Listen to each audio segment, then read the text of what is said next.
ए edu और ए edu के हमारे इस यूट्यूब चैनल में आप सभी का स्वागत है। तो हम लोग वन लाइनर करंट अफेयर्स के बारे में पढ़ रहे थे।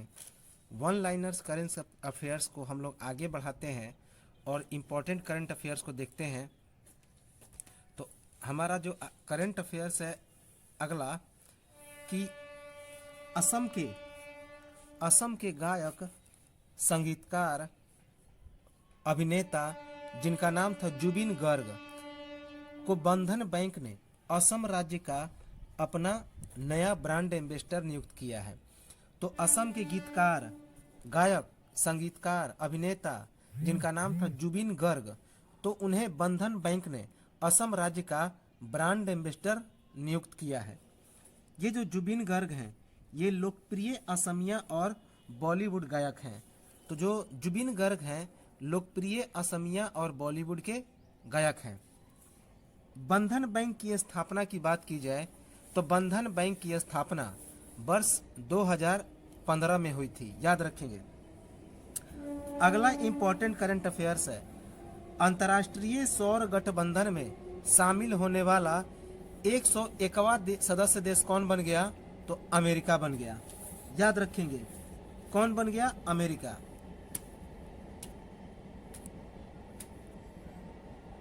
तो अंतर्राष्ट्रीय सौर गठबंधन में शामिल होने वाला 101वां देश कौन बना? तो अमेरिका बना। अगला करंट अफेयर्स है, केंद्रीय स्वास्थ्य मंत्री मनसुख मंडाविया के अनुसार 96 देश भारत के कोविड-19 टीकाकरण प्रमाण पत्र को पारस्परिक रूप से मान्यता देने पर सहमत हुए हैं। तो केंद्रीय स्वास्थ्य मंत्री मनसुख मंडाविया के अनुसार 96 देश भारत के कोविड-19 टीकाकरण प्रमाण पत्र को पारस्परिक रूप से मान्यता देने पर सहमत हुए। कितने देश? 96 देश। इस मान्यता के साथ इन देशों से यात्रा करने वाले व्यक्तियों को अंतर्राष्ट्रीय आगमन पर केंद्रीय स्वास्थ्य मंत्रालय के दिशा निर्देशों में उल्लिखित कुछ छूट प्रदान की जाएगी। तो इस मान्यता के साथ इन देशों से यात्रा करने वाले व्यक्तियों को अंतर्राष्ट्रीय आगमन पर केंद्रीय स्वास्थ्य मंत्रालय के दिशा निर्देशों में उल्लिखित कुछ छूट प्रदान की जाएगी, याद रखेंगे। अगला करंट अफेयर्स है, भारत और अमेरिका के बीच रक्षा प्रौद्योगिकी सहयोग के उद्देश्य से अभी हाल ही में वर्चुअल बैठक संपन्न हुई। तो भारत और अमेरिका के बीच रक्षा प्रौद्योगिकी सहयोग के उद्देश्य से अभी हाल ही में वर्चुअल बैठक संपन्न हुई। इसमें जो समझौता हुआ, किस बात पर समझौता हुआ? तो मानव रहित विमान बनाने पर समझौता हुआ। मानव रहित विमान बनाने पर समझौता हुआ। रक्षा पहल और व्यापार पहल के तहत यह एक पहला करार है। तो भारत और अमेरिका के बीच रक्षा पहल और व्यापार पहल के तहत यह पहला करार है, याद रखेंगे। अगला करंट अफेयर्स है इंपॉर्टेंट, हिमाचल प्रदेश विधानसभा करेगी पीठासीन अधिकारियों के 82वें सम्मेलन की मेजबानी। तो हिमाचल प्रदेश विधानसभा पीठासीन पदाधिकारियों के 82वें सम्मेलन की मेजबानी करेगी। इसकी घोषणा किसने की? तो हिमाचल प्रदेश के विधानसभा अध्यक्ष विपिन सिंह परमार ने। तो इसकी घोषणा हिमाचल प्रदेश के विधानसभा अध्यक्ष विपिन सिंह परमार ने की। इस सम्मेलन का आयोजन कब से कब तक किया गया? तो 16 से लेकर 19 नवंबर 2021 तक। तो इस सम्मेलन का आयोजन 16 से लेकर 19 नवंबर 2019 तक किया गया। इंपॉर्टेंट है, याद रखेंगे। अगला करंट अफेयर्स है, भारतीय नौसेना को मिली चौथी स्कॉर्पियन पनडुब्बी बेला, याद रखेंगे। तो भारतीय नौसेना को चौथी स्कॉर्पियन पनडुब्बी बेला मिली, याद रखेंगे। चौथी स्कॉर्पियन पनडुब्बी बेला प्राप्त हुई। किस प्रोजेक्ट के तहत इसका निर्माण किया गया? तो प्रोजेक्ट 75 के तहत। प्रोजेक्ट 75 के तहत इसका निर्माण किया गया। इस पनडुब्बी का निर्माण कहाँ पे किया गया? तो Mazagon dock ship builders limited, Mumbai. तो इस पनडुब्बी का निर्माण Mazagon dock ship builders limited, MDL, Mumbai के द्वारा किया गया। प्रोजेक्ट 75 में स्कॉर्पिन क्लास की कितनी पनडुब्बी शामिल है? तो 6 पनडुब्बी। जो प्रोजेक्ट 75 है तो उसके तहत स्कॉर्पिन क्लास की 6 पनडुब्बी शामिल है। इस परियोजना के तहत फ्रांस की मदद से 23,000 करोड़ रुपए की लागत से एमडीएल मुंबई में 6 पनडुब्बी बना रही है। किसके तहत? तो मेक इन इंडिया के तहत, अर्थात यह पूरी तरह से स्वदेशी है। तो इस परियोजना के तहत फ्रांस की मदद से 23,000 करोड़ रुपए की लागत से एमडीएल मुंबई में 6 पनडुब्बी बना रही है, मेक इन इंडिया के तहत। आईएनएस बेला टॉर्पीडो और tube launch anti ship missile से हमला करने में यह क्या है? तो सक्षम है। तो आईएनएस बेला टॉर्पीडो और tube launched anti ship missile से हमला करने में सक्षम है। अगला इंपॉर्टेंट करंट अफेयर्स है, राष्ट्रीय कानूनी दिवस 2021 मनाया गया, नेशनल लीगल सर्विसेज डे। तो राष्ट्रीय कानूनी दिवस 2021 अर्थात नेशनल लीगल सर्विसेज डे 2021 मनाया गया। कब? 9 नवंबर 2021 को। तो 9 नवंबर 2021 को राष्ट्रीय कानूनी दिवस या नेशनल लीगल सर्विसेज डे मनाया गया। इस दिवस को मनाने का मुख्य उद्देश्य क्या था? तो समाज के कमजोर वर्गों के लोगों को मुफ्त, कुशल और कानूनी सेवाएं प्रदान करना। तो इस दिवस को मनाने का मुख्य उद्देश्य था समाज के कमजोर वर्गों के लोगों को मुफ्त, कुशल और कानूनी सेवाएं प्रदान करना। अगला करंट अफेयर्स है, काफ़ी इम्पोर्टेंट है कि कर्नाटक के आदिवासी तुलसी गौड़ा को पर्यावरण के क्षेत्र में बेहतर काम के लिए पद्म श्री अवार्ड से सम्मानित किया गया। तो कर्नाटक के आदिवासी तुलसी गौड़ा को पर्यावरण के क्षेत्र में बेहतर काम के लिए पद्म श्री से सम्मानित किया गया। पद्म श्री इन्हें क्यों मिला? तो उसका कारण था कि 30,000 से अधिक इन्होंने पेड़ लगाए। तो इन्होंने 30,000 से भी ज़्यादा पेड़ लगाए, याद रखेंगे। अगला करंट अफेयर्स है, भारत के सबसे तेज 71वें ग्रैंड मास्टर कौन बन गए? तो संकल्प गुप्ता। तो भारत के सबसे तेज 71वें ग्रैंड मास्टर संकल्प गुप्ता बने। किस प्रतियोगिता में यह उपलब्धि हासिल की? तो संकल्प गुप्ता ने यह उपलब्धि सर्बिया में आयोजित शतरंज प्रतियोगिता में हासिल की। तो संकल्प गुप्ता में सर्बिया में आयोजित शतरंज प्रतियोगिता में यह उपलब्धि हासिल की। अगला करंट अफेयर से इंपॉर्टेंट, जस्टिस आदित्य कुमार महापात्र ने ओडिशा उच्च न्यायालय के न्यायाधीश के तौर पर शपथ लिए। तो justice Aditya Kumar Mahapatra Odisha high court के क्या बने हैं? तो जज बने हैं, याद रखेंगे।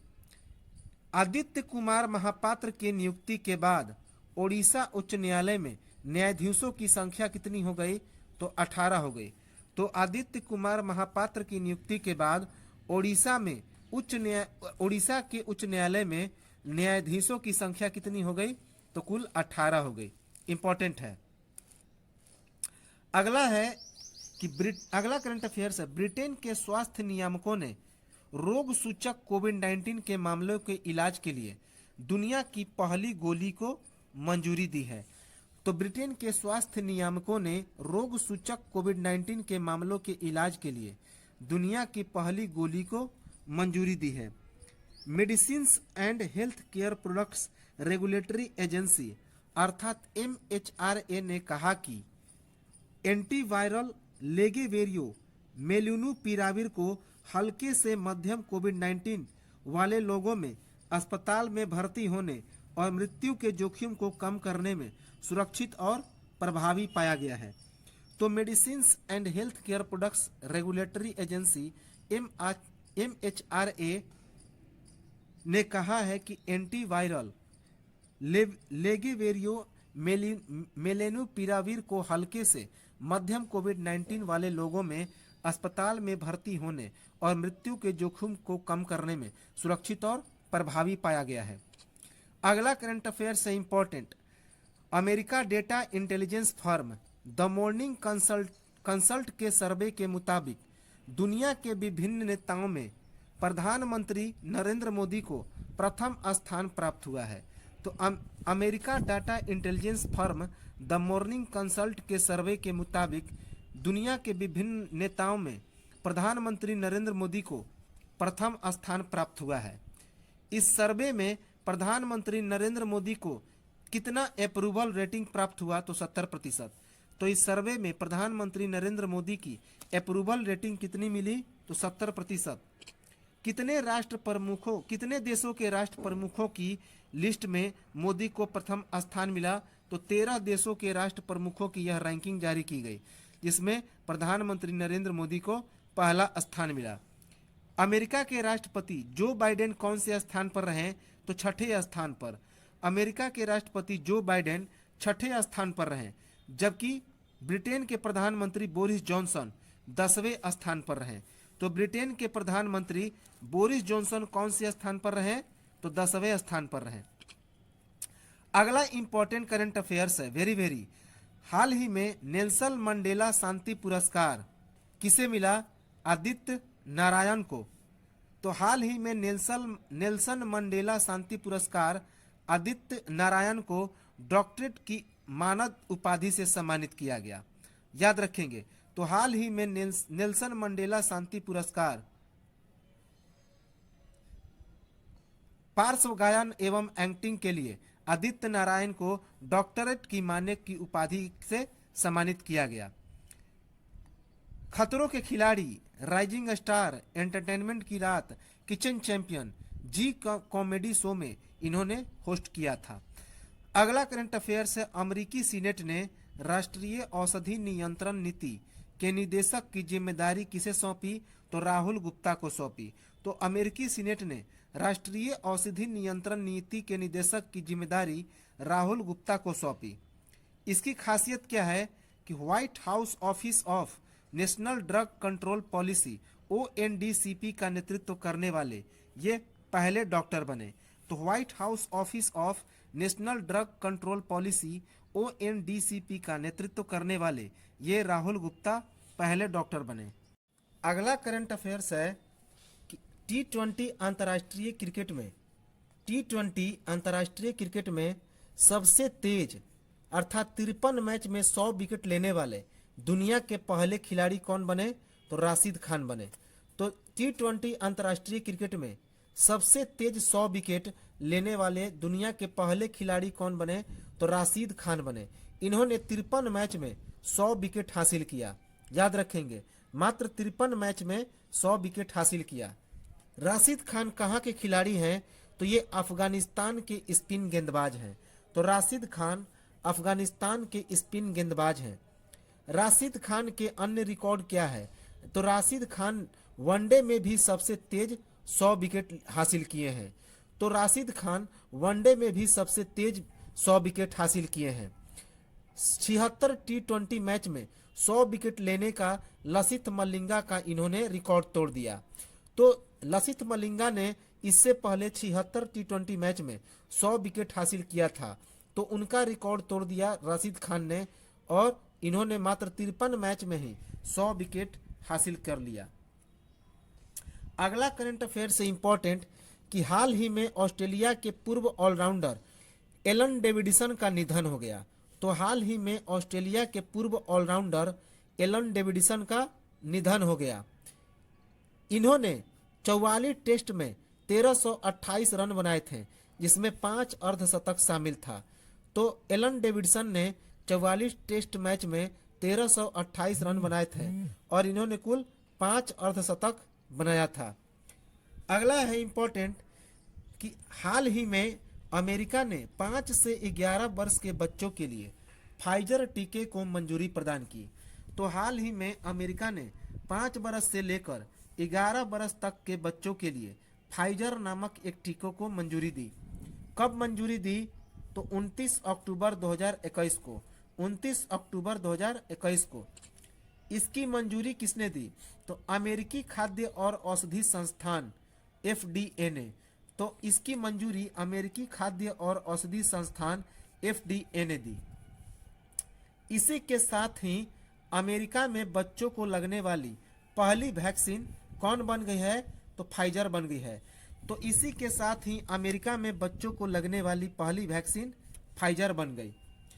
अगला है राष्ट्रीय ऊर्जा दक्षता सूचकांक 2020 जारी किया गया। तो राष्ट्रीय ऊर्जा दक्षता सूचकांक 2020 जारी किया गया। इसमें पहला स्थान पर कौन रहा? तो कर्नाटक रहा। इसमें पहला स्थान कर्नाटक रहा। दूसरे स्थान पर राजस्थान रहा। दूसरे स्थान पर कौन रहा? राजस्थान। इस सूचकांक को किसने जारी किया? तो केंद्रीय विद्युत मंत्रालय और ऊर्जा दक्षता ब्यूरो BEE ने। तो इस सूचकांक को केंद्रीय विद्युत मंत्रालय और ऊर्जा दक्षता ब्यूरो BEE ने जारी किया। तीसरे स्थान पर कौन रहा? तो हरियाणा रहा। इस लिस्ट में तीसरे स्थान पर कौन रहा? हरियाणा रहा। कर्नाटक को कुल कितने अंक प्राप्त हुए?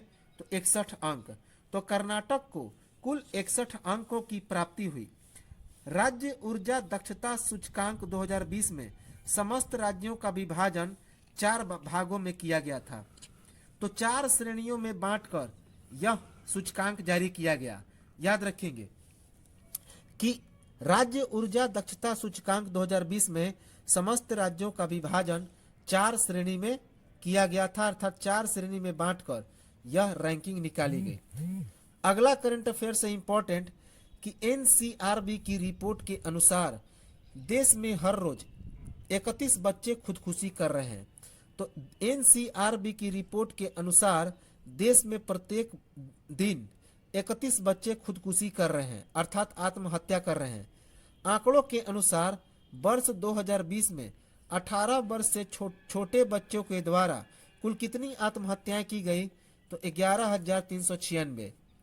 तो आंकड़ों के अनुसार वर्ष 2020 में 18 वर्ष से छोटे बच्चों के द्वारा कुल कितनी आत्महत्याएं की गई? तो 11,396 बच्चे। 2019 के मुकाबले यह जो संख्या है वह 18% अधिक है। तो 2020 में यह जो आत्महत्या का मामला है 2019 के मुकाबले 18% ज्यादा है। NCRB की रिपोर्ट के मुताबिक बच्चों की आत्महत्या की यह संख्या 2018 से भी 21% अधिक है। तो 2018 से भी यह 21% 2020 में बच्चों की आत्महत्या के मामले ज्यादा हैं। 2018 में कितनी आत्महत्याएं हुई थी देश में? तो 9,413, जबकि 2019 में 9,613। याद रखेंगे। अगला करंट अफेयर्स है, हाल ही में अयोध्या में 9,41,551 दीप एक साथ जलाए गए जिस कारण इसे Guinness book of world record में दर्ज किया गया है। तो हाल ही में अयोध्या में, उत्तर प्रदेश का जो अयोध्या है जहां पे राम मंदिर बन रहा है, तो वहां पे 9,41,551 दीप एक साथ जलाए गए और इसके बाद इसे Guinness book of the world record में दर्ज कर दिया गया। कब जलाया गया? तो 3 नवंबर 2021 को। तो ये जो जितने सारे दीप थे 3 नवंबर 2021 को जलाया गया। 2017 से ही आदित्यनाथ योगी के द्वारा दीपोत्सव की शुरुआत की गई थी। तो वर्ष 2017 से ही आदित्यनाथ योगी के द्वारा, जो कि उत्तर प्रदेश के मुख्यमंत्री हैं, तो उनके द्वारा दीप उत्सव की शुरुआत की गई थी और इसी दीपोत्सव के महोत्सव पर ये सभी दिए जलाए गए। 2018 में 3,01,152 दिए जलाए गए, जबकि 2019 में 5,50,000 दिए जलाए गए और जबकि 2020 में 5,51,000 दिए जलाए गए। अगला इंपॉर्टेंट करंट अफेयर्स है, स्विट्जरलैंड में भारत के राजदूत कौन बने हैं? तो संजय भट्टाचार्य बने हैं। तो स्विट्जरलैंड में भारत के राजदूत बने हैं संजय भट्टाचार्य। इनकी नियुक्ति कब से हुई? तो 3 नवंबर 2021 से। तो संजय भट्टाचार्य की नियुक्ति 3 नवंबर 2021 से हुई। इसके पहले ये संजय भट्टाचार्य कौन से पद पर थे? तो मंत्रालय में सचिव के पद पर थे। तो इसके पहले संजय भट्टाचार्य मंत्रालय में सचिव के पद पर थे। ये 1987 बैच के भारतीय विदेश सेवा के एक अधिकारी हैं। तो ये जो संजय भट्टाचार्य हैं ये 1987 बैच के भारतीय विदेश सेवा के अधिकारी हैं, अर्थात इंडियन फॉरेन सर्विस के क्या हैं, ऑफिसर हैं। अगला करंट अफेयर्स है कि कोरोना का इलाज अब करेगी मर्क दवा। इस दवा को मंजूरी देने वाला दुनिया का पहला देश कौन बना? तो ब्रिटेन बना। तो कोरोना का इलाज अब करेगी मर्क। इस दवा को मंजूरी देने वाला दुनिया का पहला देश कौन बना? तो ब्रिटेन बना। इसके लिए मंजूरी कब मिली? तो 5 नवंबर 2021 को। तो इसके लिए मंजूरी 5 नवंबर 2021 को मिली। इस दवा का विकास किसने किया? तो इस दवा का विकास किया अमेरिका की मर्क और रिजबैग बायोथेराप्यूटिक्स कंपनी। तो अमेरिका की मर्क और रिजबैग बायोथेराप्यूटिक्स कंपनी ने मिलकर इसका विकास किया, मर्क दवा का। याद रखेंगे, इंपॉर्टेंट है। अगला करंट अफेयर्स है उत्तर प्रदेश के कानपुर में जीका वायरस का कहर जारी है। तो उत्तर प्रदेश के कानपुर में जीका वायरस का कहर जारी है। यह जीका वायरस क्या है? तो एडिज इजिप्टी मच्छर से फैलने वाला यह एक वायरस है जिसे डेंगू भी होता है। तो जीका वायरस जिसका नाम है एडिज इजिप्टी, वह मच्छर से फैलने वाला एक वायरस है, याद रखेंगे। और इसी कारण डेंगू की भी बीमारी होती है। जीका वायरस का पहला केस कहाँ पे आया था? तो अफ्रीका के पूर्वी मध्य क्षेत्र के युगांडा के जंगल में 3 अप्रैल 1947 ईस्वी में बंदरों की प्रजाति रिकस मकाऊ में इसे सबसे पहले देखा गया। तो अफ्रीका के पूर्वी मध्य क्षेत्र के युगांडा जिले में अप्रैल 1947 में बंदरों की एक प्रजाति रिकस मकाऊ में यह पहला जीका वायरस प्राप्त हुआ था। अध्ययन के बाद साल 1952 ईस्वी में इसका नाम क्या रखा गया? तो जीका रखा गया। तो 1952 ईस्वी में काफी अध्ययन के बाद जीका वायरस का नाम क्या रखा गया? तो जीका रखा गया। इम्पोर्टेंट है। देखिए इसके इस जीका वायरस के जो लक्षण है वह पता नहीं चलते हैं, लेकिन आमतौर पर इसमें फीवर, उल्टी यही सब होती है। हालांकि यह कोई संक्रामक रोग नहीं है, क्योंकि युगांडा के जीका जंगल में यह वायरस पाया गया था। तो इसका नाम जीका इसलिए रखा गया था कि 1952 ईस्वी में युगांडा के एक जंगल में क्या हो गया था? तो यह इस वायरस की प्राप्ति हुई थी। इसी कारण इस वायरस का नाम रख दिया गया जीका वायरस। क्योंकि किस जंगल में इसकी खोज हुई? तो जीका नामक जंगल में। मनुष्य में पहली बार यह कब मिला? तो 1954 में दक्षिण अफ्रीका के नाइजीरिया में। तो दक्षिण अफ्रीका के नाइजीरिया में यह मनुष्य में पहली बार पाया गया कौन? तो जीका वायरस। याद रखेंगे। अगला करंट अफेयर्स है कि पंजाब के पूर्व मुख्यमंत्री कैप्टन अमरिंदर सिंह ने कांग्रेस की पद से इस्तीफा दे दिया। तो याद रखेंगे कि पंजाब की पूर्व उप मुख्यमंत्री कौन थे? तो कैप्टन अमरिंदर सिंह थे। तो पंजाब के पूर्व मुख्यमंत्री कैप्टन अमरिंदर सिंह ने कांग्रेस से इस्तीफा दे दिया। इसका कारण क्या था? तो अलग पार्टी बनाकर विधानसभा चुनाव लड़ने की घोषणा। तो ये अलग पार्टी बनाकर विधानसभा चुनाव लड़ने की घोषणा कर चुके हैं। याद रखेंगे। कैप्टन अमरिंदर सिंह के द्वारा अपनी नई पार्टी का क्या नाम रखा गया है? तो पंजाब लोक कांग्रेस। तो कैप्टन अमरिंदर सिंह ने अपनी नई पार्टी का क्या नाम रखा है? तो अपनी नई पार्टी का नाम रखा है पंजाब लोक कांग्रेस। इंपॉर्टेंट है। डीएसी ने सशस्त्र बल के लिए करीब 8,000 करोड़ रुपए अर्थात 7,965 करोड़ रुपए एग्जैक्टली है, जिसे राउंडिंग फिगर में 8,000 करोड़ कर दिया गया है। तो 8,000 करोड़ रुपए के अधिग्रहण प्रस्तावों को दी अपनी मंजूरी।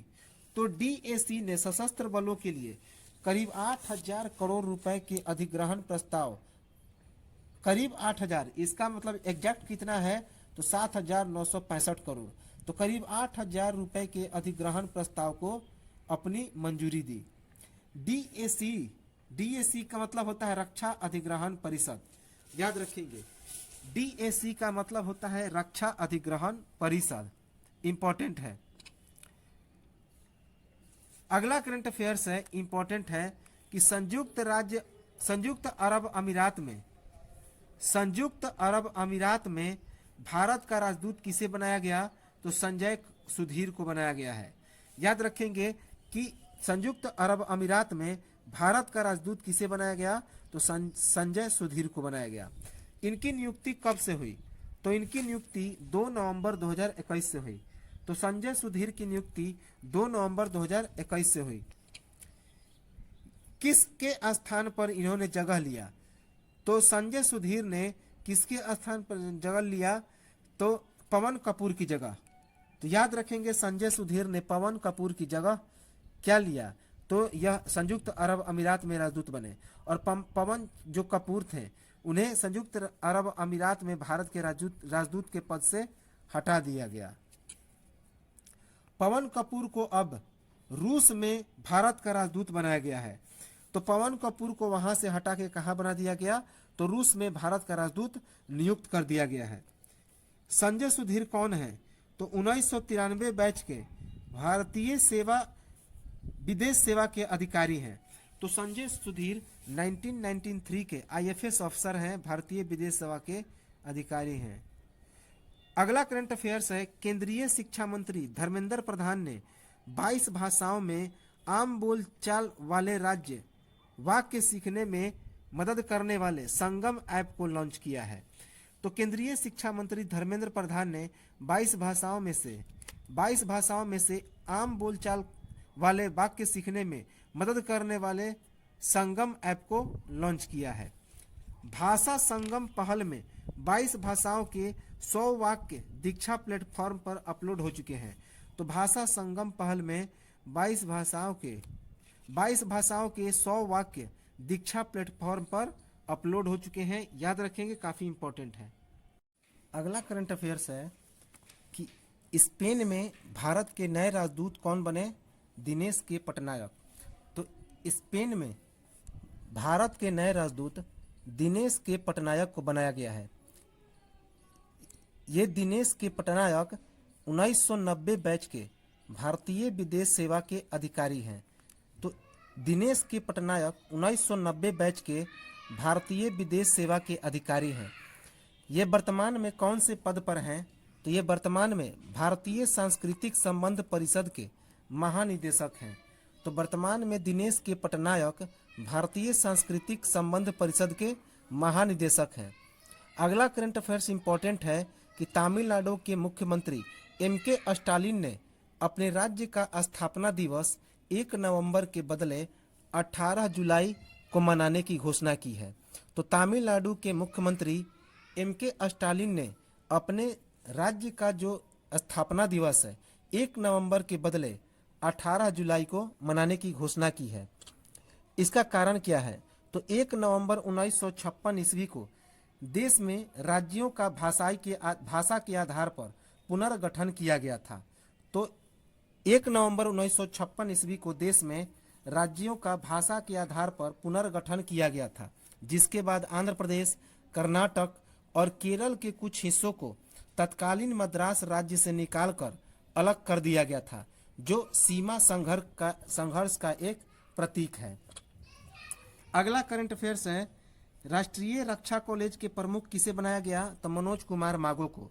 तो राष्ट्रीय रक्षा कॉलेज के प्रमुख बने मनोज कुमार मागो। कब बने? तो 1 दिसंबर 2021 को। कब बने? तो 1 दिसंबर 2021 को। 7वां एम.एस. स्वामीनाथन पुरस्कार किसे मिला? तो बी प्रवीण राव को। 7वां एम.एस. स्वामीनाथन पुरस्कार बी प्रवीण राव को मिला। कब मिला? तो 2 दिसंबर 2021 को।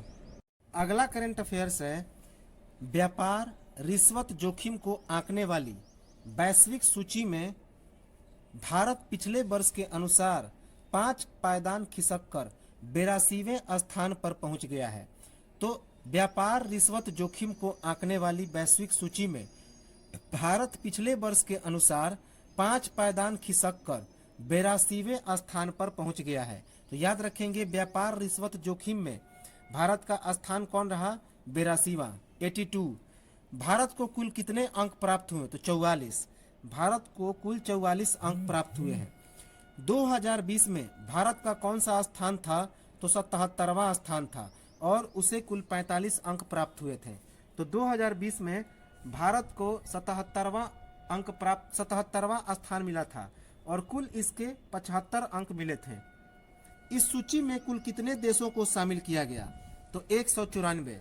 तो इस सूची में कुल 194 देशों को शामिल किया गया। इस वर्ष के आंकड़ों के मुताबिक सबसे अधिक व्यापारिक रिश्वत जोखिम वाले देश कौन हैं? तो उत्तर कोरिया, तुर्कमेनिस्तान, वेनेजुएला और इरिट्रिया। तो इस वर्ष के आंकड़ों के मुताबिक सबसे अधिक व्यापारिक रिश्वत जोखिम वाले देश हैं उत्तर कोरिया, तुर्कमेनिस्तान, वेनेजुएला और इरिट्रिया, जबकि सबसे कम व्यापारिक रिश्वत जोखिम वाले देश हैं डेनमार्क, नॉर्वे, फिनलैंड, स्वीडन और न्यूजीलैंड। तो सबसे कम व्यापारिक रिश्वत जोखिम वाले देश हैं डेनमार्क, नॉर्वे, फिनलैंड, स्वीडन और न्यूजीलैंड। अगला करंट अफेयर्स है, भारत ने 17 नवंबर 2021 को यूनेस्को के कार्यकारी बोर्ड के 2021 से लेकर 2025 के कार्यकाल के लिए एक बार फिर से चुनाव जीत लिया है। तो भारत ने 17 नवंबर 2021 को यूनेस्को के कार्यकारी बोर्ड के 2021 से लेकर 2025 के कार्यकाल के लिए एक बार फिर से चुनाव जीत लिया है और भारत को कितना मत मिला? तो 164 मतों से यह जीत हासिल की।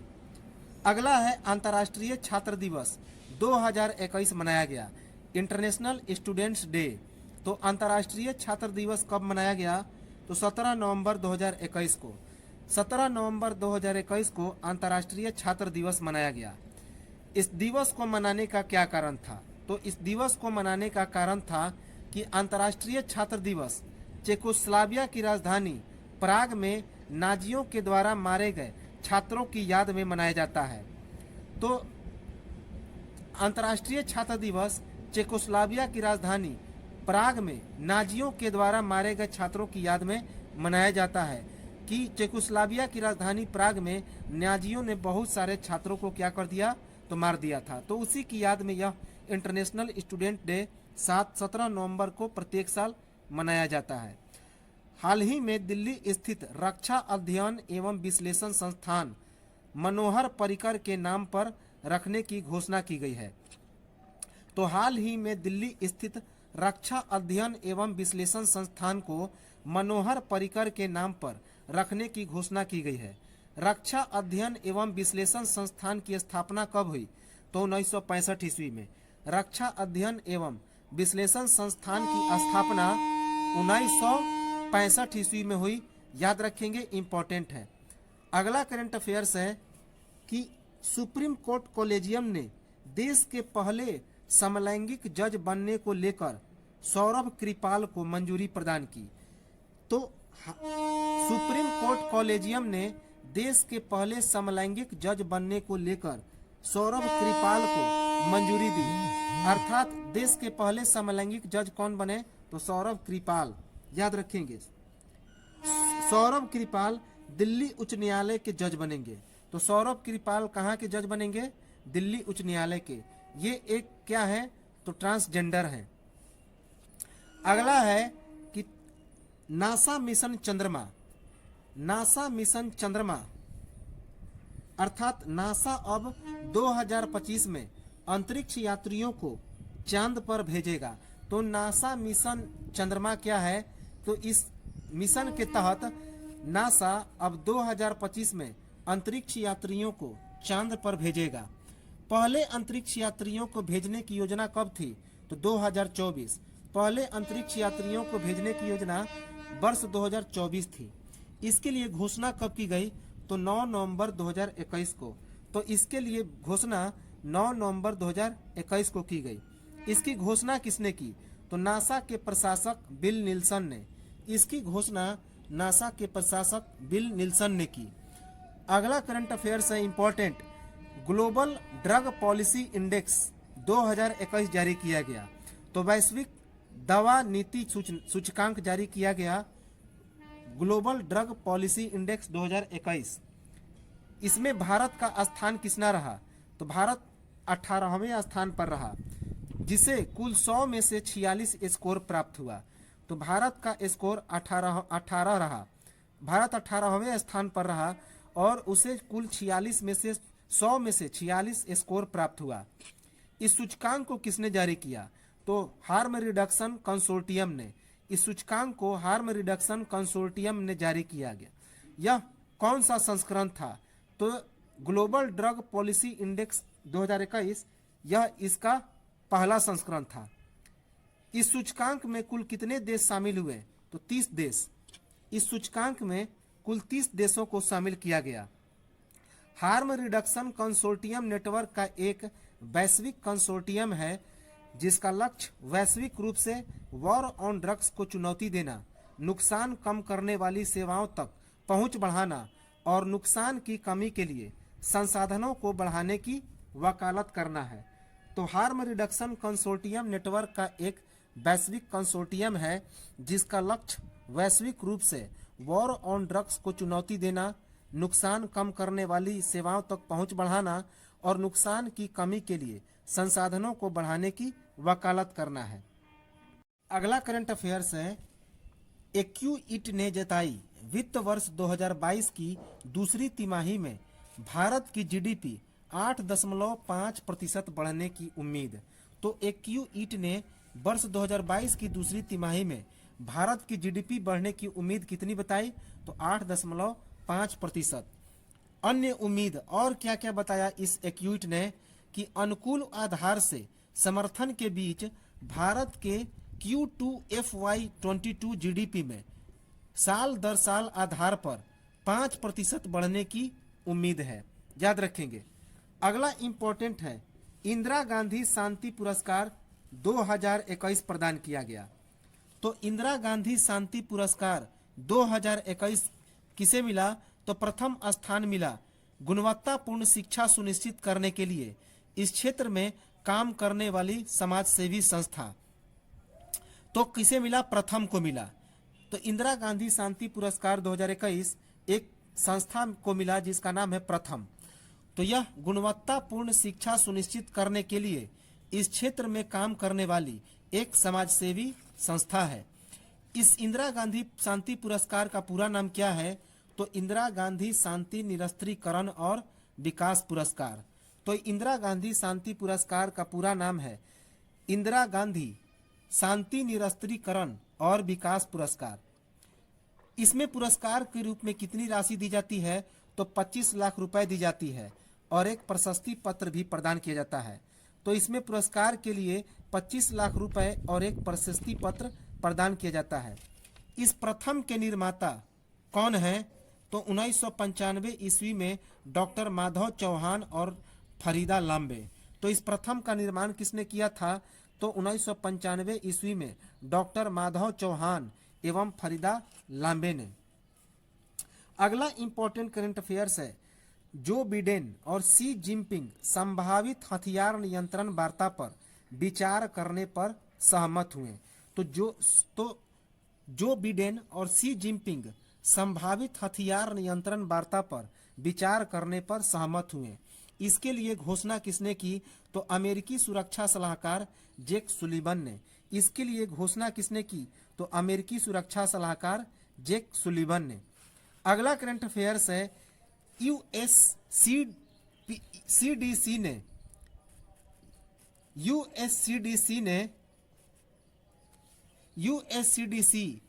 ने किया भारत के लिए लेवल 1 कोविड-19 यात्रा स्वास्थ्य नोटिस जारी।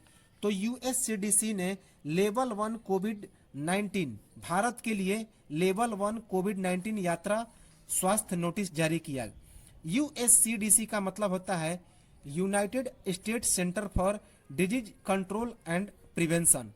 तो united states centre for disease control and prevention USCDC का मतलब होता है। इसने क्या नोटिस जारी किया कि अगर किसी को पूरी तरह से टीका लगाया जाता है तो इस संक्रमण से प्रभावित होने और गंभीर लक्षण विकसित होने का जोखिम कम हो सकता है। तो इसमें नोटिस जो जारी किया गया वह नोटिस क्या था कि अगर किसी को पूरी तरह से टीका लगाया जाता है तो कोरोना वायरस से प्रभावित होने और गंभीर लक्षण विकसित होने का जोखिम कम हो सकता है। अगला करंट अफेयर्स है इंपॉर्टेंट, अगला इंपॉर्टेंट करंट अफेयर्स है कि केंद्र सरकार ने प्रवर्तन निदेशालय अर्थात ईडी और केंद्रीय जांच ब्यूरो अर्थात सीबीआई कार्यकाल बढ़ाकर कितने साल कर दिया? तो 5 बरस कर दिया। याद रखेंगे क्या है कि केंद्र सरकार ने प्रवर्तन निदेशालय अर्थात ईडी और केंद्रीय जांच ब्यूरो अर्थात सीबीआई का कार्यकाल बढ़ाकर 5 साल कर दिया। कब किया गया? तो 14 नवंबर 2021 को। 14 नवंबर 2021 को। मौजूदा समय में इनका कार्यकाल कितना है? तो 2 बरस। मौजूदा समय में इनका कार्यकाल 2 बरस है। वर्तमान में प्रवर्तन निदेशालय के प्रमुख कौन हैं? तो IRS संजय कुमार मिश्रा। तो वर्तमान में प्रवर्तन निदेशालय के प्रमुख कौन हैं? तो IRS संजय मिश्रा। वर्तमान में सीबीआई के प्रमुख कौन हैं? तो सुबोध कुमार जायसवाल। तो वर्तमान में सीबीआई के प्रमुख हैं सुबोध कुमार जायसवाल। नए अध्यादेश के अनुसार सीबीआई और ईडी चीफ की नियुक्ति पहले 2 साल के लिए की जाएगी। इसके बाद 3 साल का 1+1+1 करके एक्सटेंशन दिया जाएगा, लेकिन अधिकतम 3 एक्सटेंशन अर्थात यह कुल 5 साल से अधिक नहीं होना चाहिए। तो नए अध्यादेश में क्या बताया गया कि सीबीआई और जो प्रवर्तन निदेशालय है उनके प्रमुख की नियुक्ति 2 ही साल के लिए की जाएगी, लेकिन अधिकतम 3 साल तक उनका एक्सटेंशन किया जाएगा, उनके कार्यकाल को बढ़ाया जाएगा, लेकिन 1-1 साल करके बढ़ाया जाएगा, लेकिन 5 साल से अधिक उनका कार्यकाल नहीं होगा। अगला है बाल दिवस 2021 मना, चिल्ड्रंस डे 2021 मना। तो प्रत्येक वर्ष बाल दिवस कब मनाया जाता है? तो 14 नवंबर को। इसे मनाने का कारण क्या है कि 14 नवंबर 1889 को जवाहरलाल नेहरू का जन्म हुआ था, जो कि भारत के प्रथम प्रधानमंत्री थे। और इस दिवस को कब से मनाने की शुरुआत की गई थी? तो 14 नवंबर 1959 को। इस दिवस को 14 नवंबर 1959 से मनाने की शुरुआत की गई थी। और आपको याद होगा कि जवाहरलाल नेहरू को बच्चे प्यार से चाचा चाचा कहकर पुकारते थे, इसी कारण वे चाचा नेहरू के नाम से भी प्रसिद्ध हैं।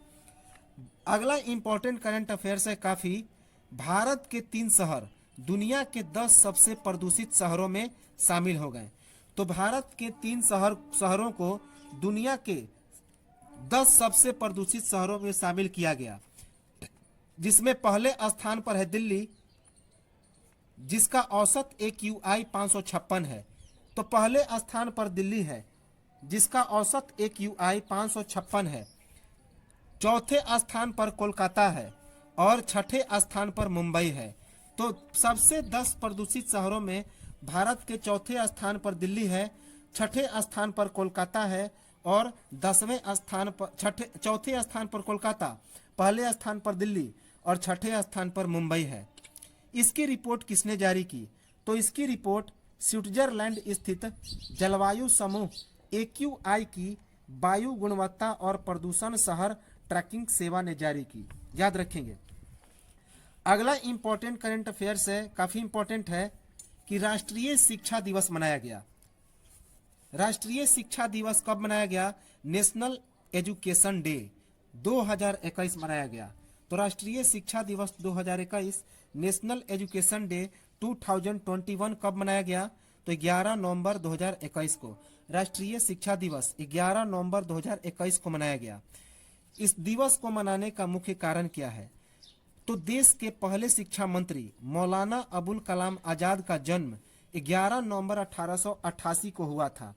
तो देश के पहले शिक्षा मंत्री अबुल कलाम आजाद का जन्म 11 नवंबर 1888 को हुआ था। तो इसी कारण यह राष्ट्रीय शिक्षा दिवस प्रत्येक वर्ष 11 नवंबर को मनाया जाता है। मानव संसाधन विकास मंत्रालय ने 11 सितंबर 2008 को इस दिन राष्ट्रीय पर्व के रूप में घोषित किया। तो मानव संसाधन विकास मंत्रालय के द्वारा 11 सितंबर 2008 को इसी दिन राष्ट्रीय पर्व के रूप में इसे मनाने के लिए घोषित किया गया। पहले राष्ट्रीय शिक्षा दिवस का उद्घाटन 11 नवंबर 2008 को भारत के तत्कालीन राष्ट्रपति प्रतिभा सिंह देवी पाटिल ने विज्ञान भवन में किया था। तो पहले राष्ट्रीय शिक्षा दिवस का उद्घाटन किसने किया था?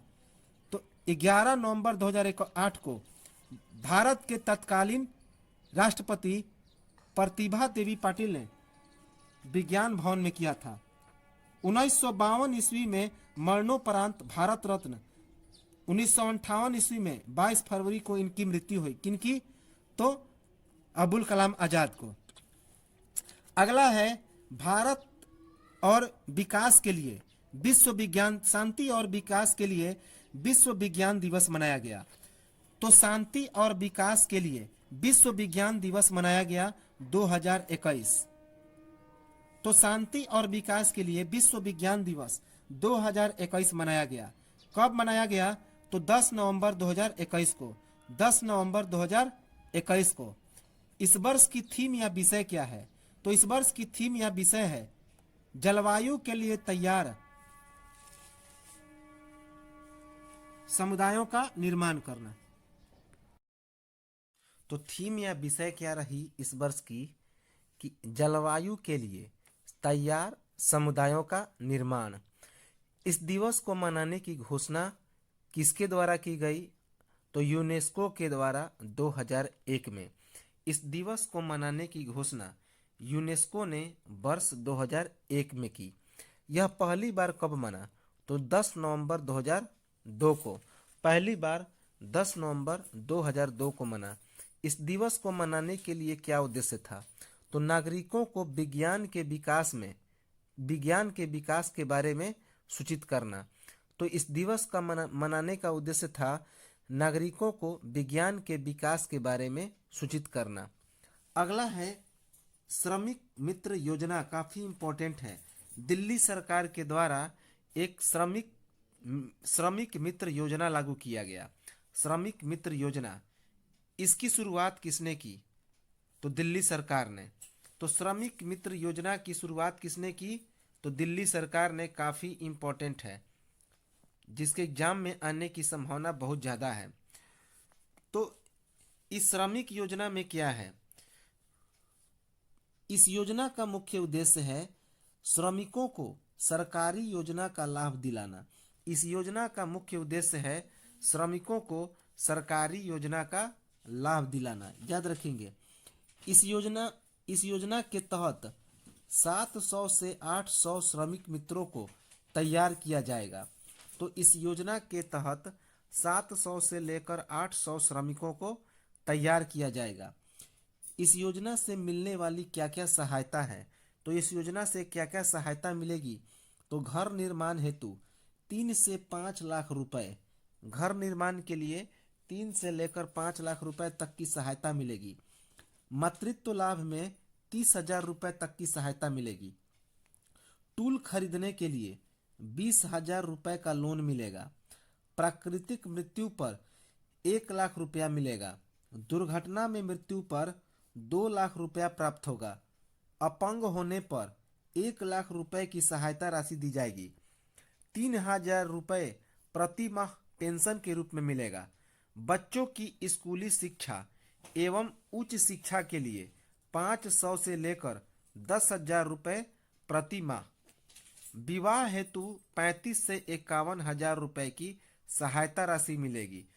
मेडिकल सहायता के लिए 2,000 रुपए, मेडिकल सहायता के लिए 2,000 रुपए। वृद्धावस्था पेंशन 3,000 रुपए, इतनी सहायता मिलेगी। याद रखेंगे। अब देखिए, इसके लिए जो महंगाई भत्ता में बढ़ोतरी की गई, कितनी की गई? तो यह भी काफी इंपॉर्टेंट है। तो इस श्रमिक योजना के अंतर्गत जो महंगाई भत्ता है उसमें भी बढ़ोतरी कर दी गई कि अकुशल श्रमिकों का वेतन 15,908 रुपया से बढ़ाकर 17,537 रुपया कर दिया गया। तो अकुशल श्रमिकों का वेतन 15,907 रुपये से बढ़ाकर 16,064 रुपया कर दिया गया। अर्ध कुशल श्रमिकों का मासिक वेतन कितना कर दिया गया? तो 17,537 रुपये से बढ़कर 17,693 रुपया कर दिया गया। कुशल श्रमिकों का मासिक वेतन 19,991 रुपये से बढ़कर 19,473 रुपये कर दिया गया। इंपॉर्टेंट है। अगला एक इंपॉर्टेंट करंट अफेयर्स है काफी इंपॉर्टेंट है कि केरल ने हरित कर्म सेना अर्थात हरित कार्य बल ग्रीन एक्शन फोर्स बनाने का प्रस्ताव पास किया। तो काफी इंपॉर्टेंट है कि किस राज्य ने हरित कर्म सेना या हरित कार्य बल अर्थात ग्रीन एक्शन फोर्स बनाने का प्रस्ताव पास किया, तो वह कौन सा है स्टेट है? केरला। इसका मुख्य उद्देश्य क्या है? तो ठोस अपशिष्ट उपचार सुविधा तक ले जाने के लिए शहरों के घरों से कचरे को इकट्ठा करने और अलग करने हेतु, याद रखेंगे, इसका मुख्य उद्देश्य है कि ठोस अपशिष्ट उपचार सुविधा तक ले जाना और शहरों के घरों से कचरे को इकट्ठा करके उसे अलग कर देना। किस निगम के द्वारा इस फोर्स का गठन किया गया? तो इस हरित कर्म सेना का गठन कोची निगम के द्वारा किया गया। याद रखेंगे, कोची निगम। अगला इंपॉर्टेंट है केरल से ही संबंधित कई काफी इंपॉर्टेंट है COCON 2021। COCON 2021 जारी किया गया। तो क्या है? तो इसके अंतर्गत केरल पुलिस करेगी साइबर सुरक्षा और हैकिंग रोकने के लिए इस सम्मेलन का आयोजन। तो COCON 2021 एक सम्मेलन है जिसकी शुरुआत कौन करेगा? तो केरल पुलिस, जो एक साइबर सुरक्षा और हैकिंग से संबंधित रोकने के लिए यह सम्मेलन है। तो केरल पुलिस करेगी COCON 2021 अर्थात साइबर सुरक्षा और हैकिंग रोकने के लिए इस सम्मेलन का आयोजन। इसका उद्घाटन किसने किया? तो इसका उद्घाटन किया chief of defence staff general Bipin Rawat ने। इसका उद्घाटन किया था chief of defence staff general Bipin Rawat. इसका उद्घाटन कब किया गया? तो इसका उद्घाटन 12 नवंबर 2021 को किया गया। तो इसका उद्घाटन 12 नवंबर 2021 को किया गया।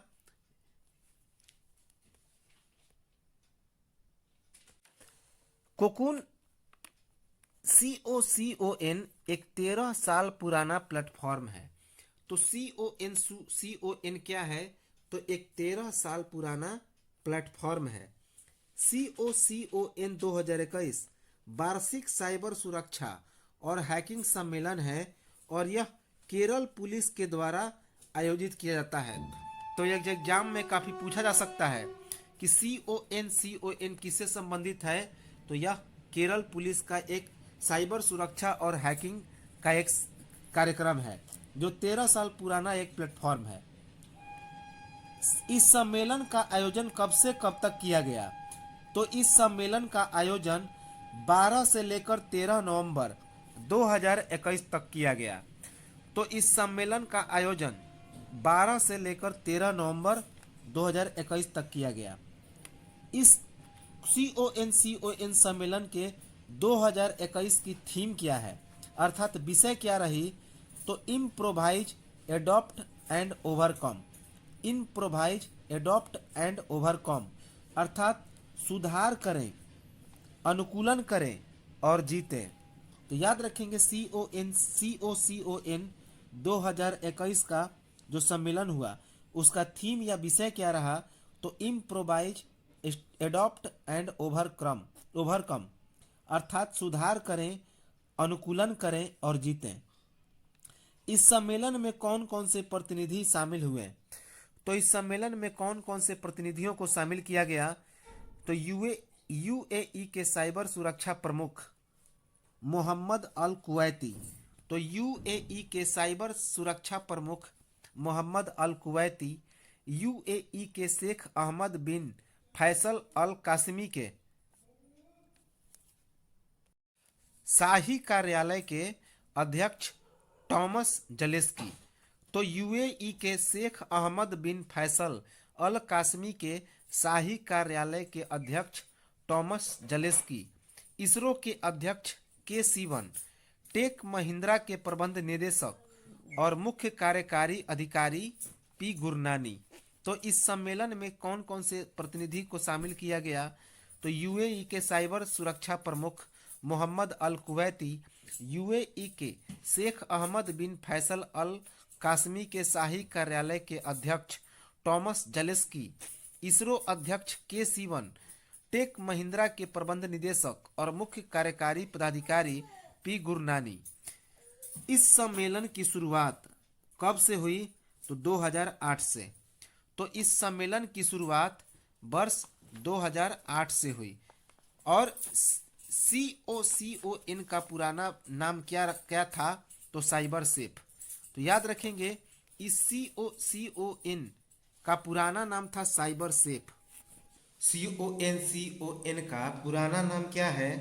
तो साइबर सेफ है। यह सूचना सुरक्षा अनुसंधान अर्थात ISRA के सहयोग से केरल पुलिस की एक पहल है। याद रखेंगे, यह केरल पुलिस की एक पहल है। अगला इंपॉर्टेंट करंट अफेयर्स है कि नासा ने दी चेतावनी। नासा ने क्या चेतावनी दी? कि नासा ने दी बड़ी चेतावनी, धरती की तरफ आ रहा एफिल टावर जितना विशाल एस्टेरॉयड, कि धरती की तरफ एफिल टावर की तरफ एक विशाल एस्टेरॉयड आ रहा है। इंपॉर्टेंट है।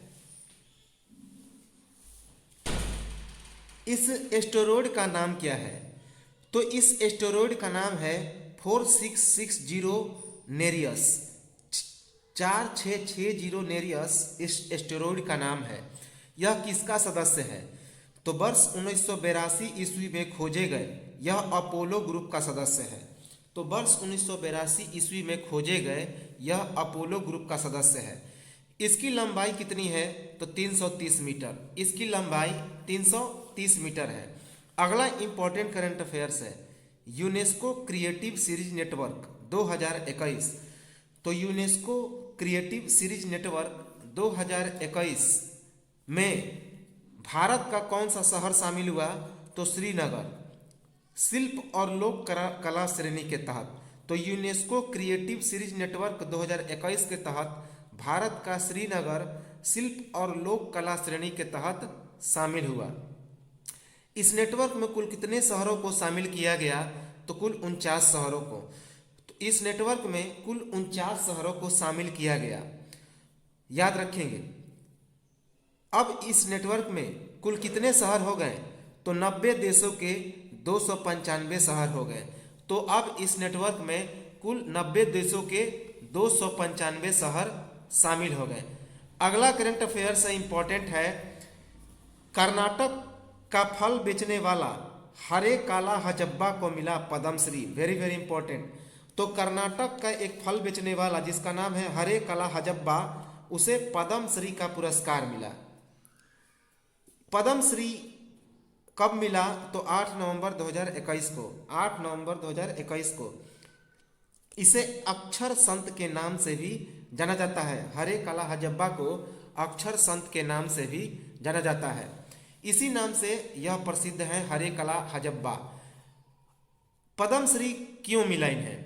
तो पद्मश्री दिए जाने का कारण था कि शिक्षा के क्षेत्र में उत्कृष्ट सामाजिक कार्य, शिक्षा के क्षेत्र में इन्होंने एक उत्कृष्ट सामाजिक कार्य किया। हालांकि ये एक क्या थे?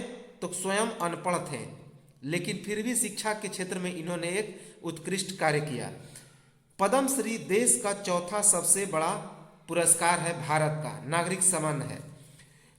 अगला करंट अफेयर से इंपॉर्टेंट, विश्व के 100 से अधिक नेताओं ने वर्ष 2030 तक वन कटाई समाप्त करने का संकल्प लिया। तो विश्व के 100 से अधिक नेताओं ने वर्ष 2030 तक वन कटाई को समाप्त करने का ऐलान किया, संकल्प लिया। किस सम्मेलन में संकल्प लिया इन्होंने? तो ग्लासगो में विभिन्न पार्टियों और देशों के 26वें संयुक्त राष्ट्र जलवायु परिवर्तन सम्मेलन COP26 में Glasgow leaders declaration on forest and land use के तहत। तो ग्लासगो में विभिन्न पार्टियों या देशों के 26वें संयुक्त राष्ट्र जलवायु परिवर्तन सम्मेलन COP26 में Glasgow leaders declaration on forest and land user के तहत इंपॉर्टेंट है। अगला करंट अफेयर से इंपॉर्टेंट कि प्रधानमंत्री नरेंद्र मोदी का बड़ा फैसला बहुत इंपॉर्टेंट है। प्रधानमंत्री नरेंद्र मोदी का बड़ा फैसला, संत ज्ञानेश्वर और संत तुकाराम महाराज पालकी मार्ग होंगे 4 लेन। तो प्रधानमंत्री नरेंद्र मोदी का बड़ा फैसला क्या आया कि संत तुकाराम और संत ज्ञानेश्वर और संत तुकाराम महाराज पालकी मार्ग होंगे 4 लेन। इसकी घोषणा कब की? तो 8 नवंबर 2021 को। तो प्रधानमंत्री नरेंद्र मोदी ने इसकी घोषणा 8 नवंबर 2021 को की। संत ज्ञानेश्वर के कितने खंडों को 4 लेन बनाया जाएगा? तो 5 खंडों को। इस कौन से राजमार्ग? राजमार्ग 965। तो राजमार्ग 965 के 5 खंडों को, जो कि संत ज्ञानेश्वर का रोड है, उसके 4 लेन, उसको 4 लेन बनाया जाएगा इसके 5 खंडों को, जिसका नाम, जो कौन सा राजमार्ग है? तो 965। संत तुकाराम महाराज पालकी मार्ग के कितने खंडों को 4 लेन बनाया जाएगा? तो 3 खंडों को। और यह कौन सा राजमार्ग है? तो 956 जी। यह 956 जी है। कहां से कहां तक 4 लेन बनेगा? तो दिवे घाट से मेहौल 221 किलोमीटर। तो संत ज्ञानेश्वर जो है राजमार्ग, वह दिवे घाट से मेहौल तक कुल 221 किलोमीटर तक क्या बनेगा? तो यह 4 लेन बनेगा। जबकि 130 किलोमीटर तक पतास से लेकर तोंदले बोंदले तक संत तुकाराम महाराज पालकी मार्ग को क्या किया जाएगा? तो 4 लेन में तब्दील किया जाएगा। इसके लिए 6690 करोड़ किस में लागत आएगी? तो संत ज्ञानेश्वर महाराज मार्ग पर। तो संत ज्ञानेश्वर महाराज पालकी मार्ग के लिए 6690 करोड़ की लागत आएगी, जबकि 4400 करोड़ रुपए किसके लिए निर्धारित किया गया? तो संत तुकाराम महाराज के लिए, तुकाराम महाराज पालकी मार्ग के लिए। अगला इंपॉर्टेंट करंट अफेयर्स है कि WHO और यूनिसेफ का बड़ा बयान। WHO और यूनिसेफ का बड़ा बयान आया है कि विशेष रूप से बच्चों के लिए हानिकारक है वायु प्रदूषण। विशेष रूप से बच्चों के लिए हानिकारक कौन है? तो वायु प्रदूषण। बच्चों के लिए विशेष रूप से वायु प्रदूषण हानिकारक है। यह बयान किसने दिया? तो WHO और यूनिसेफ ने। इसमें भारत का स्थान कितना है? तो कुल 18 देशों की सूची में भारत का स्थान 168 है। याद रखेंगे, इसमें कुल 18 देशों की सूची में भारत का स्थान 168 है। भारत को 168 अंकों की प्राप्ति हुई। 12वां वार्षिक पर्यावरण प्रदर्शन सूचकांक। तो इसमें 12वां द्विवार्षीय पर्यावरण प्रदर्शन सूचकांक भी जारी किया गया, जिसमें 18 देशों की सूची में भारत को 168वां रैंकिंग हासिल हुआ। वैश्विक स्वास्थ्य रिपोर्ट 2018 के अनुसार 15 वर्ष से कम आयु के लगभग 93% लोग जहरीली हवा में सांस लेते हैं। तो इस WHO और यूनिसेफ ने क्या कहा कि वैश्विक स्वास्थ्य रिपोर्ट 2018 के अनुसार 15 वर्ष से कम आयु के लगभग 93% लोग जहरीली हवा में सांस लेते हैं। अगला महत्वपूर्ण करंट अफेयर्स है, काफी इंपॉर्टेंट है कि वांग याम्पिंग ने रचा इतिहास। वांग याम्पिंग ने रचा इतिहास, बनी अंतरिक्ष में चलने वाली पहली महिला चीनी अंतरिक्ष यात्री। तो वांग याम्पिंग पहली महिला चीनी अंतरिक्ष यात्री बनी जो अंतरिक्ष में चल पाई। किस अंतरिक्षयान से ये गई थी? तो सोनझाओ 13 से। ये सोनझाओ 13 से अंतरिक्ष में चली गई थी। अगला करंट अफेयर से पेटीएम IPO देश का सबसे बड़ा IPO बन गया है। तो पेटीएम IPO देश का सबसे बड़ा IPO बन गया है। इसे कब लॉन्च किया गया? तो 8 नवंबर 2021 को। इसे 8 नवंबर 2021 को लॉन्च किया गया। इसे कब तक निवेश हुआ? तो यह 10 नवंबर 2021 तक 10 नवंबर 2021 तक इसका निवेश किया गया। इसके निगम का क्या नाम था? तो इसके निगम का नाम है पेरेंट कंपनी 197 कम्युनिकेशन। इसके पेरेंट का नाम है पेरेंट कंपनी, इसके निगम का नाम है पेरेंट कंपनी 197 कम्युनिकेशन। पेटीएम के IPO के लिए कितनी कीमत रखी गई है? तो 2080 रुपए से लेकर 2150 रुपया प्रति शेयर। तो 2080 रुपए से लेकर 2150 रुपया प्रति शेयर इसकी कीमत रखी गई है, याद रखेंगे। अगला करंट अफेयर से इंपॉर्टेंट, हरियाणा में प्राइवेट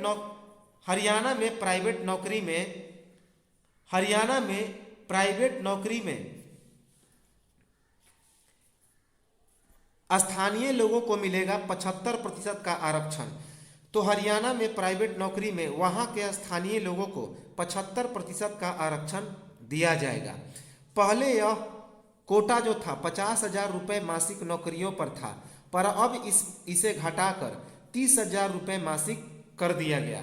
तो पहले यह जो कोटा था वह 50,000 रुपये के मासिक वाले नौकरियों पर था, लेकिन अब इस कोटा को घटाकर 30,000 रुपया मासिक कर दिया गया। कब से लागू यह किया गया? तो 15 जनवरी 2022 से। इसे 15 जनवरी 2022 से लागू किया गया। अगला करंट अफेयर से इंपॉर्टेंट, विश्व रेडियोग्राफी दिवस। तो विश्व रेडियोग्राफी दिवस मनाया गया 2021 का। कब? 8 नवंबर 2021 को। तो 8 नवंबर 2021 को विश्व रेडियोग्राफी दिवस मनाया गया। इसका मुख्य उद्देश्य क्या है? तो रेडियोग्राफी के बारे में जागरूकता को बढ़ाना। तो इसका मुख्य उद्देश्य है रेडियोग्राफी के बारे में जागरूकता को बढ़ाना। इस वर्ष के रेडियोग्राफी दिवस का थीम या विषय क्या है?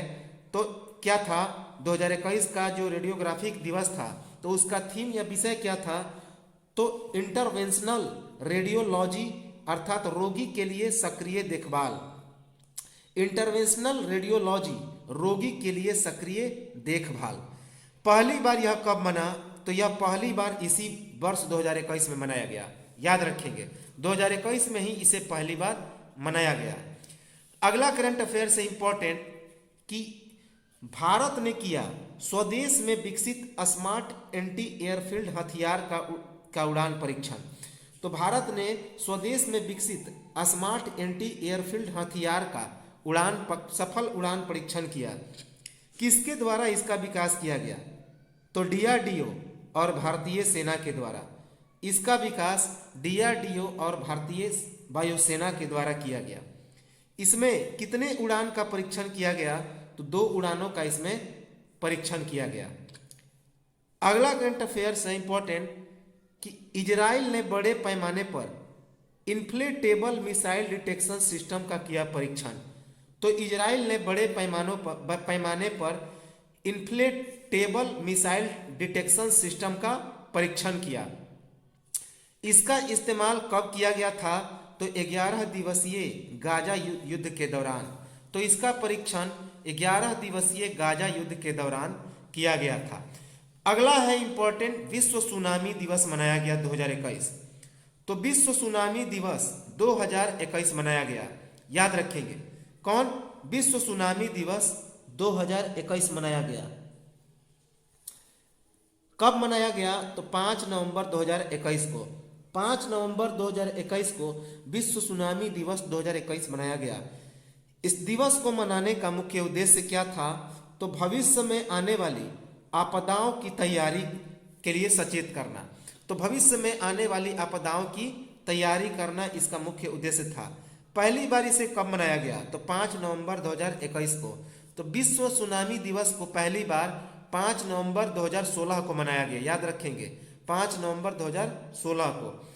अगला है करंट अफेयर्स इंपॉर्टेंट, आत्मनिर्भर भारत के समर्थन में फ्लिपकार्ट ने भारत सरकार के राष्ट्रीय ग्रामीण आजीविका मिशन के लिए साझेदारी की। तो आत्मनिर्भर भारत के समर्थन में फ्लिपकार्ट ने भारत सरकार के राष्ट्रीय ग्रामीण आजीविका मिशन के लिए साझेदारी की। इस समझौते पर हस्ताक्षर किसके द्वारा किया गया? तो ग्रामीण विकास मंत्रालय के द्वारा। इस समझौते पर हस्ताक्षर ग्रामीण विकास मंत्रालय के द्वारा किया गया, जो दीनदयाल अंत्योदय योजना अर्थात NRLM चलाता है। जो दीनदयाल अंत्योदय योजना NRLM चलाता है, उसी ग्रामीण विकास मंत्रालय ने इस पर हस्ताक्षर किया, याद रखेंगे। उसी ने आज इस उद्देश्य के लिए भारत के घरेलू ई कॉमर्स मार्केट प्लेस का फ्लिपकार्ट से समझौता हुआ। तो आज इस उद्देश्य के भारत के घरेलू ई कॉमर्स मार्केट प्लेस का फ्लिपकार्ट से समझौता हुआ। दिल्ली वायु गुणवत्ता खतरनाक स्तर पर है। तो दिल्ली वायु गुणवत्ता, दिल्ली एयर क्वालिटी क्या है, खतरनाक स्तर पर है, ऐसा रिपोर्ट के में पता लगाया गया है। दिल्ली का AQI, शहर में धुंध की मोटी परत, दिल्ली में जो AQI है उसकी बढ़ोतरी क्यों हुई है, तो शहर में धुंध की मोटी परत चढ़ गई है। अगला करंट अफेयर्स है काफी इंपॉर्टेंट। कारोबारी प्रतिबंधों और चुनौतियों के कारण याहू ने छोड़ा, तो क्या कहाँ छोड़ दिया, तो चीन को छोड़ दिया। तो कारोबारी प्रतिबंधों और चुनौतियों के कारण याहू ने चीन को छोड़ दिया। याद रखेंगे कब छोड़ा, तो 2 नवंबर 2021 को, 2 नवंबर 2021 को। कब से इसकी सेवा बंद हो जाएगी, तो 1 नवंबर 2021 से इसकी सेवा बंद हो गई। तो 1 नवंबर 2021 से इसकी सेवा बंद हो गई। अगला करंट अफेयर्स है, कर्नाटक सरकार ने शुरू किया जन सेवक और जन स्यंदन योजना। तो कर्नाटक सरकार ने जन सेवक और जन स्यंदन योजना की शुरुआत की। इंपॉर्टेंट है, जन सेवक योजना क्या है, तो सरकारी सेवाओं को नागरिकों के दरवाजे तक ले आना। तो सरकारी सेवाओं को नागरिकों के दरवाजे तक लाना, यह जन सेवक योजना है। जबकि जन स्यंदन योजना क्या है, तो जनता की शिकायतों का निवारण करना।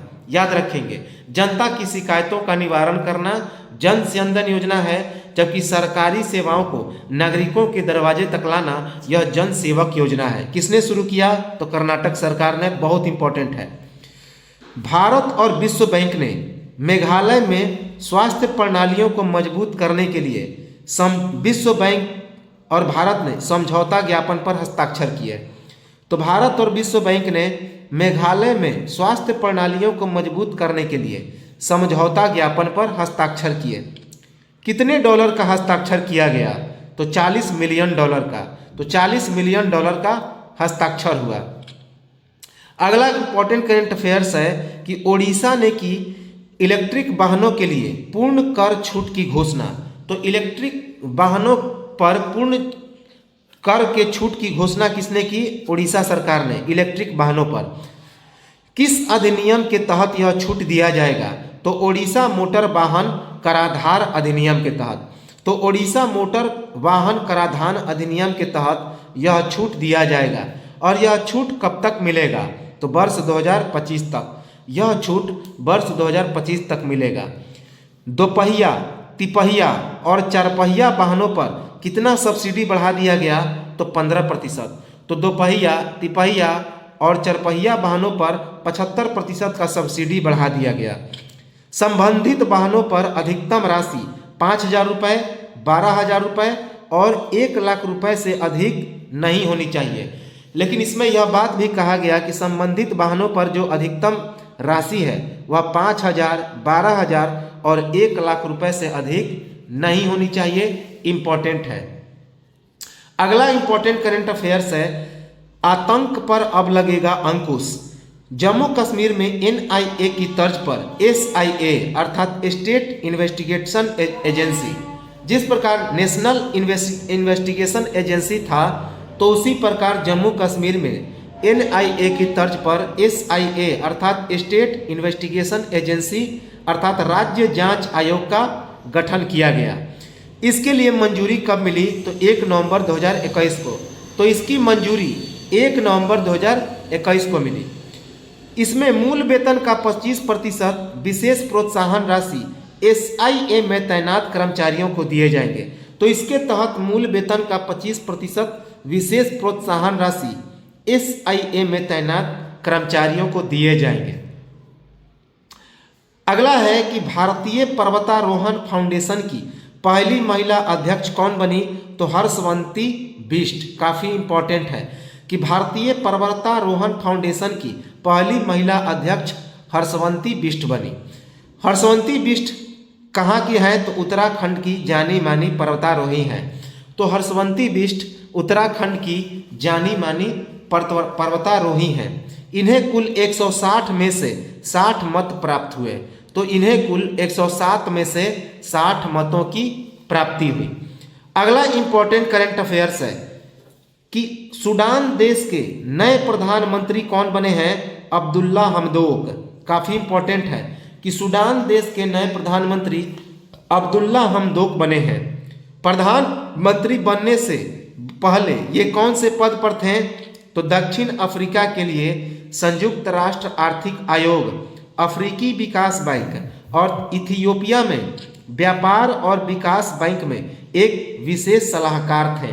तो अब्दुल्ला हमदोक सूडान के प्रधानमंत्री बनने से पहले दक्षिण अफ्रीका के लिए संयुक्त राष्ट्र आर्थिक आयोग, अफ्रीकी विकास आयोग और इथियोपिया में व्यापार और विकास बैंक में एक विशेष सलाहकार के पद पर थे। हाल ही में केरल ने स्ट्रीट प्रोजेक्ट योजना की शुरुआत की। स्ट्रीट प्रोजेक्ट योजना की शुरुआत किसने की? तो केरल ने। इसका मुख्य उद्देश्य क्या है? तो केरल राज्य के अंदर पर्यटन को बढ़ावा देना। तो केरल राज्य के अंदर पर्यटन को बढ़ावा देने के लिए केरल ने स्ट्रीट प्रोजेक्ट योजना की शुरुआत की। यह केरल के कितने जिलों में शुरू किया गया? तो 7 जिलों में। यह केरल के 7 जिलों में शुरू किया गया। कौन कौन विषय पर यह योजना है? तो green street, village life experience street, agri tourism street, experimental tourism street, water street, agri tourism street और आर्ट स्ट्रीट। याद रखेंगे। अगला इंपॉर्टेंट करंट अफेयर्स है कि हाल ही में तमिलनाडु में सैयद मुश्ताक अली ट्रॉफी क्रिकेट का खिताब तीसरी बार जीत लिया। तो हाल ही में तमिलनाडु ने सैयद मुश्ताक अली ट्रॉफी क्रिकेट का खिताब तीसरी बार जीता। किसे पराजित करके? तो बड़ौदा को पराजित करके। बड़ौदा को पराजित करके तमिलनाडु ने सैयद मुश्ताक अली ट्रॉफी का तीसरी बार खिताब जीत लिया। अगला इंपॉर्टेंट करंट अफेयर्स है विश्व टेलीविजन दिवस 2021 मनाया गया। वर्ल्ड टेलीविजन डे 2021 मनाया गया। कब? 21 नवंबर 2021 को। याद रखेंगे 21 नवंबर 2021 को विश्व टेलीविजन दिवस मनाया गया। नवंबर 1996 ईस्वी में संयुक्त राष्ट्र के अपने पहले विश्व टेलीविजन मंच का आयोजन किया था। तो नवंबर 1996 में संयुक्त राष्ट्र ने अपने पहले विश्व टेलीविजन मंच का आयोजन किया था। सभी को पता है कि टीवी का आविष्कार जॉन लॉगी बेयर्ड ने 1924 में किया था। तो टीवी का आविष्कार किसने किया? जॉन लॉगी बेयर्ड ने, जिसे जेएल बेयर्ड के नाम से जाना जाता है, तो 1924 में किया था। अगला important current affairs Indian police foundation के द्वारा किए गए एक राष्ट्रव्यापी सर्वेक्षण के अनुसार बिहार एवं उत्तर प्रदेश की पुलिस ने सभी राज्यों की तुलना में सबसे कम स्कोर प्राप्त किया है। याद रखेंगे कि इंडियन पुलिस फाउंडेशन के द्वारा किए गए एक राष्ट्रव्यापी सर्वेक्षण के अनुसार बिहार एवं उत्तर प्रदेश की पुलिस ने सभी राज्यों की तुलना में सबसे कम स्कोर प्राप्त किया है। इंपॉर्टेंट है। उत्तर प्रदेश और बिहार की पुलिस को संवेदनशीलता की श्रेणी में रखा गया है क्योंकि यहाँ की जो दोनों पुलिस है बिहार उत्तर प्रदेश की काफ़ी संवेदनशील है। अगला इंपॉर्टेंट करंट अफेयर्स है हाल ही में उत्तर प्रदेश में राज्य स्तरीय पर्यावरण प्रभाव मूल्यांकन समिति ने उत्तर प्रदेश सरकार की गंगा एक्सप्रेसवे के निर्माण के लिए पर्यावरण मंजूरी दी। याद रखेंगे कि हाल ही में उत्तर प्रदेश में राज्य स्तरीय पर्यावरण प्रभाव मूल्यांकन समिति ने उत्तर प्रदेश की गंगा एक्सप्रेसवे के निर्माण के लिए एक पर्यावरण मंजूरी दी। केंद्रीय पर्यावरण मंत्रालय की 2006 की अधिसूचना के अनुसार अनुसूची के तहत आने वाली इन परियोजनाओं के लिए पर्यावरण मंजूरी अनिवार्य थी। अगला इंपॉर्टेंट करंट अफेयर्स है राष्ट्रीय क्रिकेट अकादमी NCA नेशनल क्रिकेट एकेडमी का अगला प्रमुख कौन बने हैं? तो BVS लक्ष्मण को बनाया गया है। इंपॉर्टेंट है। तो राष्ट्रीय क्रिकेट अकादमी या नेशनल क्रिकेट जो एकेडमी है उसका अगला प्रमुख कौन बने हैं? तो BVS लक्ष्मण बने हैं। इसके पहले ये BVS लक्ष्मण इसके पहले राष्ट्रीय क्रिकेट अकादमी के प्रमुख के पद पर कौन थे? तो राहुल द्रविड़ थे। राहुल द्रविड़ थे। चूंकि वर्तमान में राहुल द्रविड़ भारतीय टीम के कोच बन गए हैं, अतः यह जो राष्ट्रीय क्रिकेट अकादमी का जो प्रमुख का पद था वह खाली हो गया था। तो इसी कारण BVS लक्ष्मण को उनकी जगह राष्ट्रीय क्रिकेट अकादमी का प्रमुख बनाया गया है। BVS लक्ष्मण फिलहाल IPL में सनराइजर्स हैदराबाद के मेंटर भी हैं। इसके अलावा उन्होंने इस साल की शुरुआत तक बंगाल क्रिकेट एसोसिएशन के बल्लेबाजी सलाहकार के रूप में भी काम किया है। अगला इंपॉर्टेंट करंट अफेयर्स है, हाल ही में केंद्र सरकार ने 5 राज्यों के सर्वाधिक पिछड़े 44 जिले में ई गवर्नेंस का लाभ देने के लिए 6,466 करोड़ रुपए की योजना को मंजूरी दी है।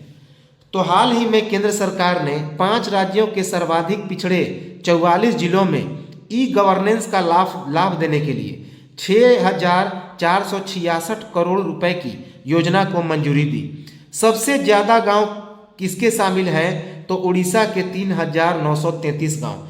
तो इस सर्वे में, इस योजना में सबसे ज़्यादा उड़ीसा के 3,933 गांव शामिल हैं। आंध्र प्रदेश के कितने गांव शामिल हैं? तो आंध्र प्रदेश के 1,218 गांव शामिल हैं। आंध्र प्रदेश के 1,218 गांव शामिल हैं। अगला, उसके बाद झारखंड के कितने गांव शामिल हैं? तो 827 गांव। झारखंड के 827 गांव शामिल हैं, जबकि छत्तीसगढ़ के 629 गांव शामिल हैं। छत्तीसगढ़ के 629 गांव, जबकि महाराष्ट्र के कितने गांव शामिल हैं? तो 610 गांव। अगला इंपॉर्टेंट है कि फीफा वर्ल्ड कप 2022 कहाँ पे आयोजित होने वाला है? तो कतर में। इंपॉर्टेंट है, इसे याद रखेंगे कि 2022 का जो फीफा विश्व कप है फुटबॉल, वह कतर में आयोजित होने वाला है। अगला इंपॉर्टेंट है कि तेलंगाना के पोचमपल्ली गांव को दुनिया का सर्वश्रेष्ठ पर्यटन गांव चुना गया है। तो इंपॉर्टेंट है कि तेलंगाना का पोचमपल्ली गांव जो है उसे दुनिया का सर्वश्रेष्ठ पर्यटन गांव के रूप में चुना गया है। अगला इंपॉर्टेंट करंट अफेयर्स है कि राहुल द्रविड़ को प्लेटो फुटवियर ब्रांड ने अपना ब्रांड एम्बेसडर नियुक्त किया है, साथ ही साथ अपना मेंटर भी नियुक्त किया है। तो राहुल द्रविड़ को प्लेटो फुटवियर ब्रांड ने अपना नया ब्रांड एम्बेसडर नियुक्त किया है, साथ ही साथ अपना मेंटर भी नियुक्त किया है। प्लेटो भारत का पहला D2C फुट स्वास्थ्य केंद्रित फुटवियर ब्रांड है, जिसे विशेष रूप से भारतीय बच्चों के लिए डिजाइन किया गया है। तो प्लेटो क्या है? भारत का पहला D2C फुट स्वास्थ्य केंद्रित फुटवियर ब्रांड है, जिसे विशेष रूप से भारतीय बच्चों के लिए डिजाइन किया गया है। प्लेटो की स्थापना मार्च 2020 में रवि कहलाइट, सारा किलगोर और पवन करेती ने की थी। तो प्लेटो की स्थापना किसने की थी? तो मार्च 2020 में रवि कलाइल, सारा किलगोर और पवन करेती ने की थी। अगला इंपॉर्टेंट करंट अफेयर्स है कि पश्चिम बंगाल सरकार ने की घर घर राशन पहुंचाने हेतु दुआरे राशन योजना की शुरुआत। तो पश्चिम बंगाल ने घर घर राशन पहुंचाने के लिए दुआरे राशन योजना की शुरुआत की। इसका मुख्य उद्देश्य क्या है? इस योजना का इसका मुख्य उद्देश्य है कि राशन डीलर के द्वारा राशन कार्ड धारकों के घर जाकर राशन की डिलीवरी की जाएगी। तो इस योजना के तहत राशन डीलर के द्वारा राशन कार्ड धारकों के घर जाकर राशन की डिलीवरी की जाएगी। राशन डीलर घर के 500 मीटर के दायरे में अपनी गाड़ी लेकर जाएंगे और ग्राहकों को राशन वाहन से राशन लेना होगा। इसके लिए डीलरों को बंगाल सरकार आर्थिक सहायता देगी, जहां दो राशन कर्मचारियों की आधी तनख्वाह कौन देगी? तो राज्य सरकार वहन करेगी। अगला इंपॉर्टेंट करंट अफेयर्स है, अंतर्राष्ट्रीय सहिष्णुता दिवस 2021 मनाया गया। तो अंतर्राष्ट्रीय सहिष्णुता दिवस 2021 मनाया गया कब? 16 नवंबर 2021 को। 16 नवंबर 2021 को संयुक्त राष्ट्र महासभा के द्वारा वर्ष 1995 में सहिष्णुता के लिए एक वर्ष घोषित हुआ। तो संयुक्त राष्ट्र महासभा के द्वारा 1995 ईस्वी में सहिष्णुता के लिए एक वर्ष घोषित किया गया था। तो ये तो था हमारा वन लाइनर करंट अफेयर्स का अगला पार्ट। इसके बाद हम लोग वन लाइनर्स करंट अफेयर्स के और पार्ट को देखेंगे और लगभग यह 2 से 3 वीडियो में पूरा जनवरी 2021 से लेकर फरवरी 2022 तक कंप्लीट A to Z हम लोग समाप्त कर देंगे। पूरा पैकेज करंट अफेयर्स का करीब करीब जो वीडियो होगा आप लोग बार बार उसे प्रतिदिन देखें। अगर प्रत्येक वीडियो को 2-2 बार देखते जाते हैं तो यह आपके आगामी एग्जाम से पहले पूरा समाप्त हो जाएगा और एक एक चीज़ इससे ज़्यादा कहीं से प्रश्न नहीं आएंगे, क्योंकि इतना करंट अफेयर्स है, बहुत ज़्यादा है और काफ़ी चीज़ों का इसमें संकलन है। तो चलिए बार बार इसे सुनते रहें, देखते रहें और अन्य लोगों को भी शेयर करें, सब्सक्राइब करें। तो मिलते हैं हम लोग अगले वीडियो में और चर्चा करेंगे इस करंट अफेयर्स के सेशन को। तब तक नमस्कार, जय हिंद।